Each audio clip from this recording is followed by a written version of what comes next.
guys! Bem-vindos a mais um vídeo.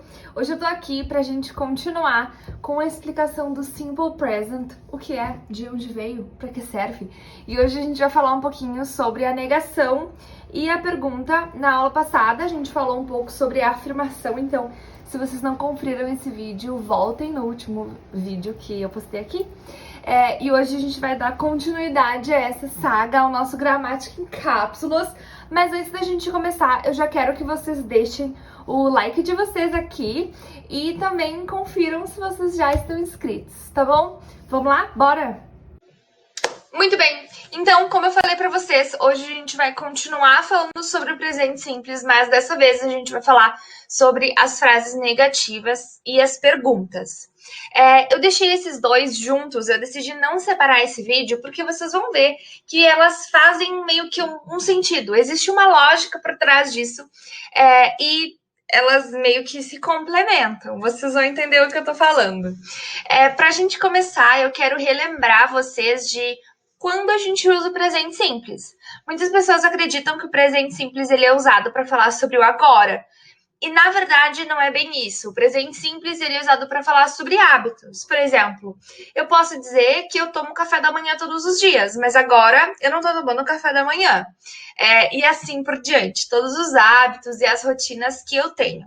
A gente viu na aula passada que eu gosto de dividir o present simple em dois. Então, no verbo to be e nos other verbs, que é o que eu chamo, que são os outros verbos. E hoje a gente vai continuar seguindo essa lógica. Então, bora! A gente vai começar falando sobre as frases negativas no verbo to be. E essas são, eu acho que, as mais fáceis. Tudo que a gente precisa fazer é adicionar um not. Então, colocar o not ali como uma negação. Então, ao invés de eu falar I am beautiful, que é o que a gente falaria na frase afirmativa, agora a gente vai falar I am not beautiful. Então, eu só adiciono ele ali entre o meu verbo e o meu complemento. Mas algo bem legal e interessante que a gente pode notar é que o is e o not juntos, eles formam uma contração, assim como o are e o not. Essas contrações, elas são bem importantes na língua inglesa, principalmente na fala. Não é que seja obrigado, tipo, se eu não usar a contração eu vou morrer. Mas elas são muito legais de saber, assim. Muitas pessoas usam e é muito popular, então com certeza vocês precisam saber. E eu sempre sigo essa lógica de o que é uma contração? Beleza, pensa em um útero tendo um bebê. Quando uma mulher ela tem uma contração para parir, esse útero ele esmaga, né? Então é a mesma coisa. Agora a gente vai pegar o verbo e a negação e o not e a gente vai esmagar eles até formar um isn't, formar uma contração. Uma curiosidade é que o am not não possui contração, então isso a gente vai usar só para o is e para o are aqui, beleza? Muito bem, e se eu quiser falar de uma pergunta, o que eu faço? Para uma pergunta, o que eu vou fazer é que eu vou colocar esse meu verbo to be para frente. Então, ao invés de falar you are beautiful, eu vou falar are you beautiful? Então, essa pergunta vai ser formada com esse verbo to be lá na frente da nossa frase. Muito fácil, né? Vai dizer. É isso. Acabou. Então, essa é a negação e a pergunta do verbo to be. A gente também pode usar algo que a gente chama de WH words. A gente vai ter um quadro específico só sobre elas. E lá eu vou ensinar vocês como usar elas de uma maneira melhor. Mas esse é um assunto mais longo, então vai ficar para um outro vídeo, beleza? Mas é assim que a gente forma as perguntas. Agora, pensando nos outros verbos, né? Porque aqui a gente viu o verbo to be, mas e os outros verbos?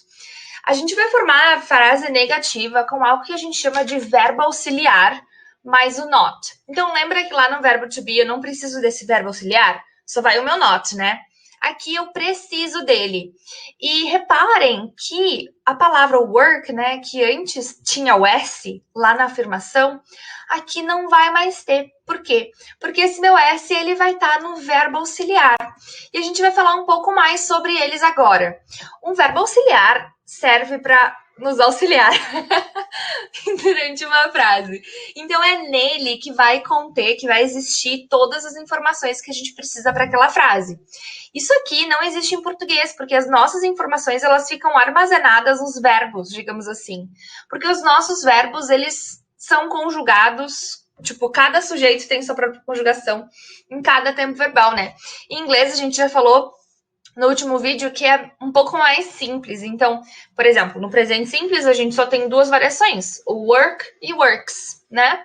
Aqui, a gente vai usar o verbo auxiliar para nos ajudar a fazer as negações e as perguntas que a gente precisar fazer. E é nesse verbo auxiliar que ele vai que vai carregar essas informações de tipo, quando eu bater o olho numa frase, eu sei que ela é no presente, na terceira pessoa do singular e negação só pelo meu verbo auxiliar. Então, cada tempo verbal tem o seu próprio verbo auxiliar. No presente simples, o verbo auxiliar é o do ou o does. E se vocês são ligados, vocês já devem saber, já devem ter se ligado qual verbo vai com cada sujeito. Se a gente voltar aqui um pouquinho, vocês veem que aqui a gente não vai ter mais o S no verbo. O S vai estar no meu does. Então, quando for he, she ou it, vai ser does not. E o work vai ficar sem nada. É assim que funciona.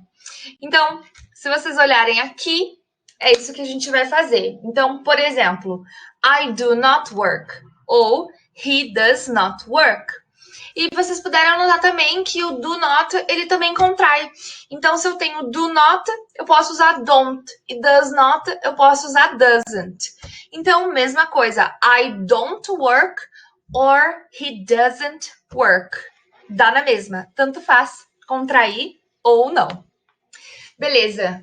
E a pergunta? Eu falei que tinha uma lógica por trás, né? Da gente estudar tanto a negação quanto a pergunta juntas. E a lógica tá aqui. É exatamente por isso aqui, ó. Agora eu vou pegar esse meu verbo auxiliar, o do e o does, aqui no presente simples, né?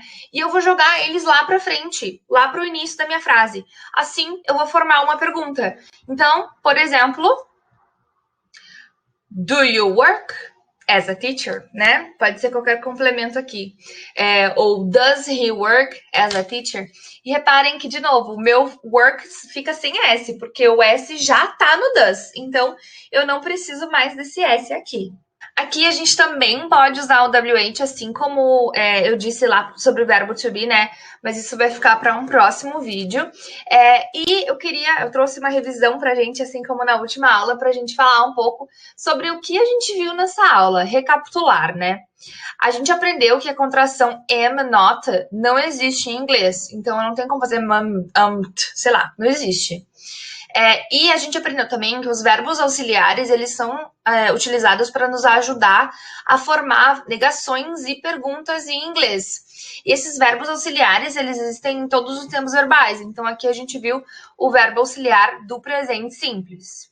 Outra coisa bem importante, que aqui eu acho que faz um pouco mais de sentido essa separação que eu gosto de fazer, né?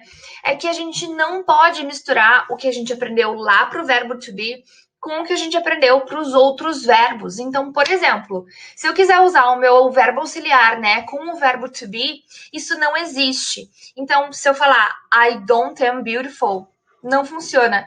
O verbo auxiliar, ele existe só para os other verbs, enquanto o verbo to be vai ser negado, né, só com o not puro. Assim como a gente viu separadamente. Então, essas duas coisas, elas não podem se misturar.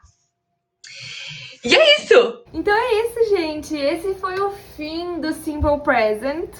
Vai dizer, nem foi tão mal, né?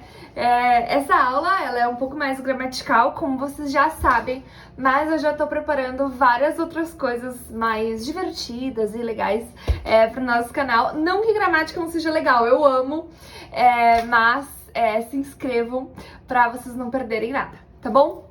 Kisses, bye!